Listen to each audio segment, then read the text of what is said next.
ごきげんよう、上川薫です。今回取り上げる話題は、ロシアの黒海艦隊旗艦、ミサイル14艦モスクワが沈没してから1年が経過しました。これを記念するような形で、ウクライナ軍がモスクワを沈めたとされる対艦ミサイルネプチューンの発射映像を公開しました。今回はその映像を紹介するとともに、対艦ミサイルネプチューンが今回だけではなく、またこれからも新しい用途として使われる可能性がある、そのことについても解説していこうと思います。対艦ミサイルネプチューンは、ロシア軍による本格的な侵攻が始まるその寸前に、ようやく量産型の開発が終わり、配備が始まろうとしていました。そのため十分な数や訓練などを用意することはできませんでした。対艦ミサイルネプチューンの性能としては、射程距離は300キロ、速度としては亜音速、マッハ1以下の速度です。ただし、対艦ミサイルは艦船を撃破することが目的なので、別に極超音速のような凄まじい速さはあまり必要ありません。とにかく、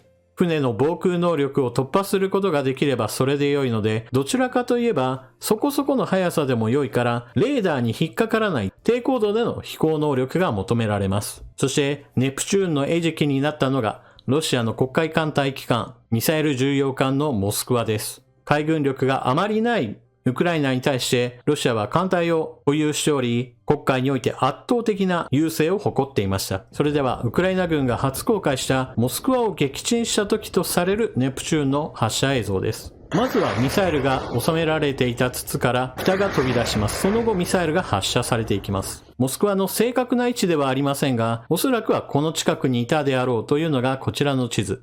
ウクライナの国土に近い位置にいます。モスクワは当時この位置から防空任務に当たっていました。船から対空ミサイルを飛ばすことができるため、この区域でのウクライナ空軍の動きを封じることができていたのです。しかし、襲来するネプチューンを撃墜することができず、2発のミサイルが命中したとされています。船は大打撃を受け、他の船に引っ張られる形で母港に戻ろうとしましたが、結局沈没しました。ロシアは被害者の正式な数については発表していないのですが、ミサイルの着弾とその後の炎症火災や爆発などに巻き込まれる形で100人から200人程度は犠牲になったと見られています。ロシアの黒海艦隊はモスクワを失ったことで、この後、黒海の西側においては自由に動き回ることはできなくなりました。大型艦がこの海域を航行していると、次にネプチューンに狙われた時に次々と撃沈される危険性があったからです。そのため黒海艦隊はセバストポリに引っ込むか、それよりももっと東の港へと避難せざるを得ませんでした。この後ロシアはオデーサからの穀物輸出などを認めるようにその後なっていきます。そして対艦ミサイルネプチューンはこの後活躍の場を失うわけですが、射程距離300キロであることから次の用途が浮かび上がってきます。それは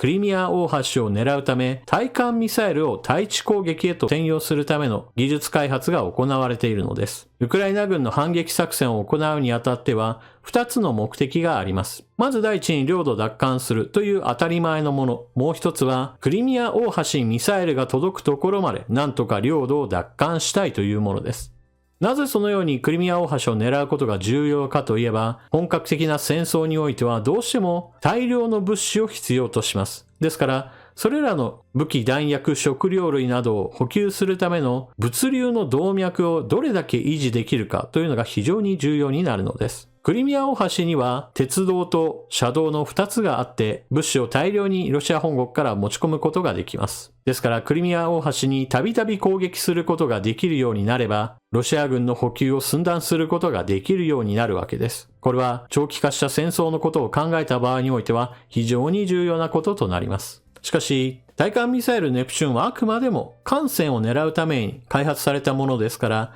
対地攻撃としてはあまり適したものではありません。そこで、射程距離の長いミサイルについてはウクライナも独自の開発を進めています。対地ミサイルビルファ M、こちらの方は射程150キロ。ここ最近になってようやく生産もできるようになったとのことで、開発、生産、そしてテストが今まさに戦争のその最中に行われているものです。もっともっと射程の長いものでは、グロム2というミサイルがあります。こちらの方も開発が行われているのですが、残念ながらウクライナの現在の国力からすると、大量生産に移行することはなかなか難しいだろうと言われています。もともとは別の用途があったミサイルを他から転用してくるという考え方は何もウクライナ軍だけの特有の話ではありません。例えばロシア軍であれば対空ミサイルの S-300 を使って対地攻撃を行っています。ウクライナの北部、ハルキウなどにおいては、対空ミサイルの S-300 があっという間に届くことから、何度となく激しいミサイル攻撃を受けてきました。一方でウクライナ軍の場合は、